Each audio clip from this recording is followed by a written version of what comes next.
Today, Frank Matthey winds up his whirlwind tour of Chicago's museums with a look at two places where you look at the present and future instead of the past. So we're just able to record all the different views that your eye would see, just as if the object were really there in space. The Museum of Holography on the near West Side. A picture gallery with depth and movement. A museum with an eye to the future. We'll come back to look into these holograms more in just a bit. But first, let's head across the downtown area to East Ontario and the Museum of Contemporary Art. Since 1967, the twilight zone of what's happening now in the world of art. Take, for instance, Wolfgang Leib. He spends his summers collecting pollen from trees and flowers in his native Germany. Then he paints or sculpts with this fine, glowing powder. I'm collecting it from the bushes of the hazelnut. It takes me about 6, 7, 8 weeks to do that. And after there's dandelion, for instance, takes me a month to collect half a jar. This that you've done here, it has a very unusual look or color to it. I think it's the intensity of thousands and millions of flowers. That's what the intensity of that is. Wolfgang Leib is part of a just opened show here called Object, Sight, Sensation, New German Sculpture. And if you're looking for art that is literally off the wall, this is the place to visit. These brightly colored cardboard closet-like sculptures fill up one whole gallery. There is no easy-to-understand explanation for these pieces. They are just here. In another room, giant frames cover 2 walls. Frames apparently waiting for paintings to be inserted. But no, this is it. These are the paintings. They're solid black.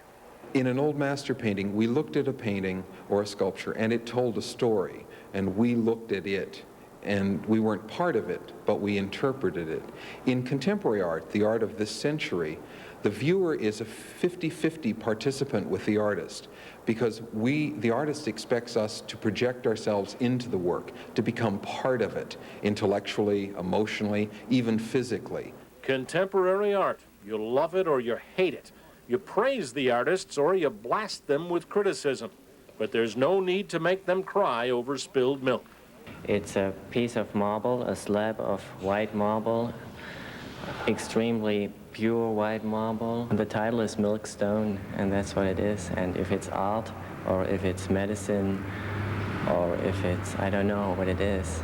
So Wolfgang Leib isn't quite sure what he's doing, but back at the Museum of Holography, they know exactly what they're doing. It's just that it's very hard to understand. Plain, flat pictures hanging on the wall, pictures that move, pictures that, when rotated, can be seen from all sides.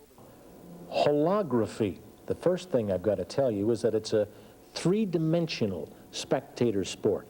You've got to be here to truly enjoy it because the TV camera has only 2 dimensions. So you've got to show up in person and bring along both eyes.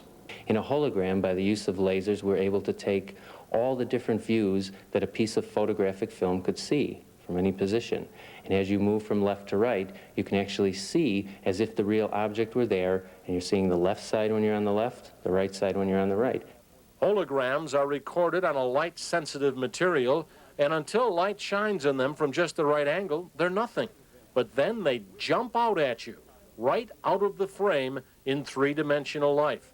They're fun to look at, but what good are they? What is their future? There's a lot of talk about holographic movies and television, being able to actually have images projected into your living room. So we could actually be standing about 3 feet away from the TV in the future, and people could be walking through us. The thing that people don't realize is that so many technologies exist at the present time. If they just come and explore these things, they can see that the future is now. Chicago area museums, the holographic future, contemporary craziness, and old classic standbys. A summer full of things to see. Frank Matthey, Channel 7, Eyewitness News. And you can start this weekend. It's going to be cold. We hope you enjoy it. Thanks for joining us today. Now a news team of many, many dimensions. John and Diane. Thank you, Joel. Coming up next, we'll go live to Kankakee for the latest on a shootout this afternoon that's left one woman dead and 2 police officers wounded.